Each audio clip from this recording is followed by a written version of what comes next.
নমস্কার বন্ধুরা, welcome to my channel baby mom Puja. তো আজকে দেখো, আমি সকাল সকাল ঘুম থেকে উঠে পড়েছি এবং উঠে ব্রাশ করতে শুরু করেছি।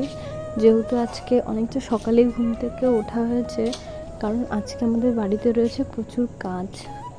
আজকে আমরা ঘর বাড়ি সমস্ত কিছু পরিষ্কার করব। ঘরে একটু অনেকটা নোংরা হয়েছে, সেই ঝুলটাকে ঝাড়বো।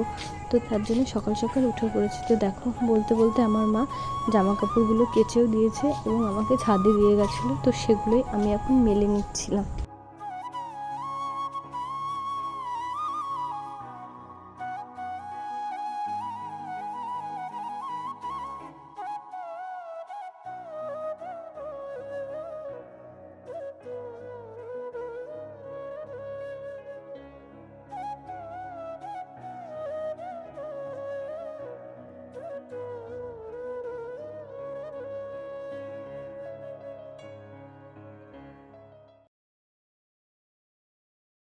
আজকে কিন্তু আমরা প্রচুর জামা কাপড় কাচাকুচি করেছি। ওই যে প্রথমে বললাম আজকে আমরা ঘর বাড়ি পরিষ্কার করব, তার জন্যে সমস্ত নোংরা জামা কাপড় ছিল সমস্ত কেচে ফেলা হয়েছে।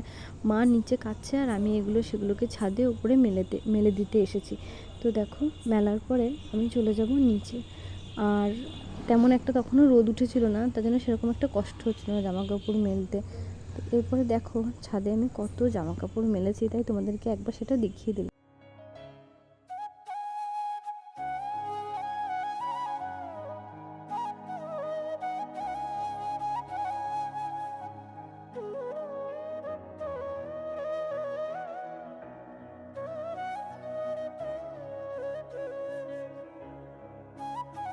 ছাদে জামাকাপড় মেলার পরে এবার ছাদের গেটটা দিয়ে আমি নিচের দিকে নেমে আসছি।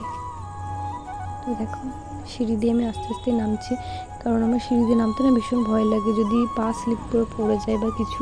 তাই আমি আস্তে আস্তেই সিঁড়ি থেকে নামছি। নামার পরে নিচে এসে মেয়েকে এবার দুধ খাইয়ে দেবো।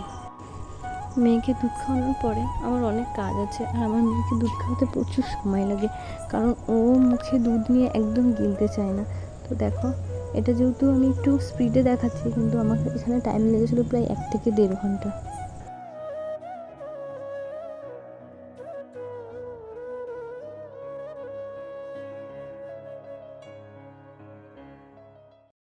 মেয়েকে খাওয়ানো শেষ করে আমি ওকে মুছিয়ে ফ্রেশ করিয়ে দিয়ে এবার জায়গাটাকে পরিষ্কার করে আমি চলে যাব বিছানার চাদর পাততে।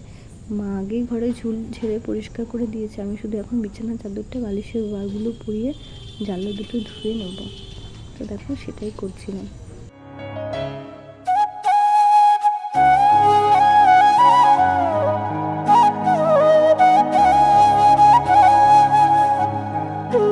এখন নিচের ঘরটা গোছানো একদম কমপ্লিট, সমস্ত কিছু জায়গায় রেখে এবার চলে আসলাম ওপরের ঘরে এসে এখন এই যে ওপরের ঘরে বিছানা চাদরটা পেতে নেব।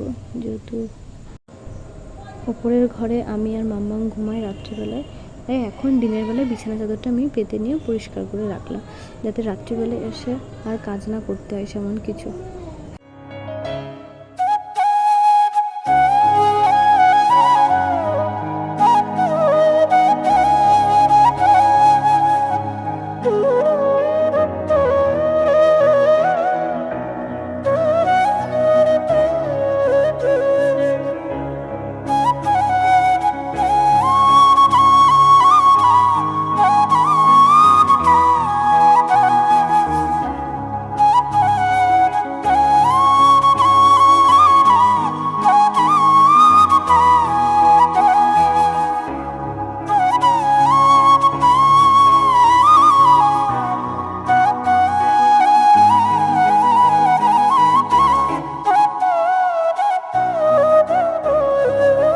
দেখো, সমস্ত ঘরে চাদর টাদর পাতার পরে এবার আমি ঘরটাকে মুছে নেবো, কারণ ওপরের ঘরে যে বললাম শুধুমাত্র রাত্রিটুকু আমরা ঘুমাই আর সারাদিন সেমনভাবে আসা হয় না, তাই সেভাবে ঘরটা মোছা হয় না। তাই আজকে যেহেতু ঘরে ঝুলফুল ঝাড়া হয়েছে, তার জন্য একবার ঘরটাকে মুছেও নিচ্ছি। মোছার পরে আমি এবার চলে যাব নিচে, কারণ ওপরের টিনের তাপে দাঁড়ানো যাচ্ছিল না, প্রচণ্ড গরম। তো দেখো, ঘরটার আমাদের সমস্ত কিছু গোছানো হয়ে গেছে। আর কেমন লাগছে বিছানা পাতার পর, চাদর পাতার পরে, তো সেটা আমাকে একটুখানি কমেন্ট করে বলো।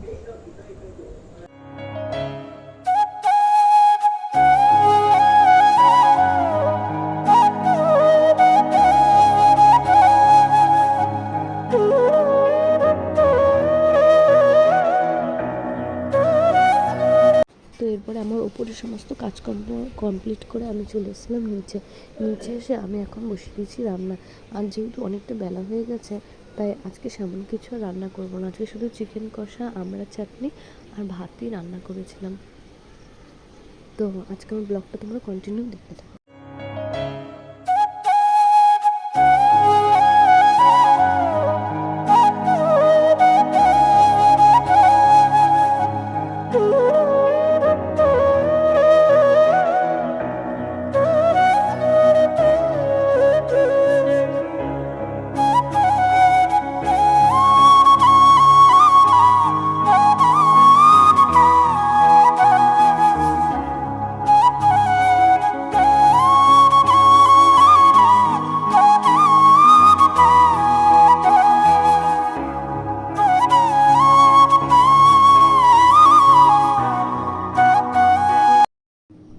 দুপুরবেলায় খাওয়া দাওয়ার পরে আমি আর ব্লগটা কন্টিনিউ করতে পারিনি। আমি যেহেতু একটুখানি ঘুমিয়ে পড়েছিলাম, তারপরে ঘুম থেকে উঠে আমি, বাবা আর আমার পিসি চলে এসেছিলাম একটুখানি হাটে বাজার করব বলে। যেহেতু আমাদের এখানে সপ্তাহে 2 দিন হাট বসে, বুধবার আর রবিবার, তাই সেখানে আমরা হাটে চলে এসেছি। তো দেখো, হাটে আজকে বেশি একটা লোকজন ছিল না, আর আমাদের যেটুকু প্রয়োজনীয় জিনিসপত্র আমরা এখন কিনে নেব। তো ব্লগটা কন্টিনিউ দেখতে থাকো।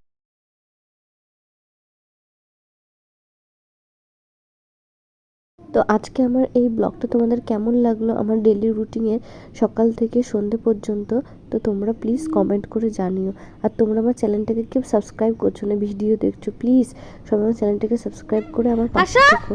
আর এই যে আমার দুষ্টু মাম্মাকে দেখিয়ে আজকে আমার ব্লগটা শেষ করলাম। পরের কোনো ব্লগে বাই।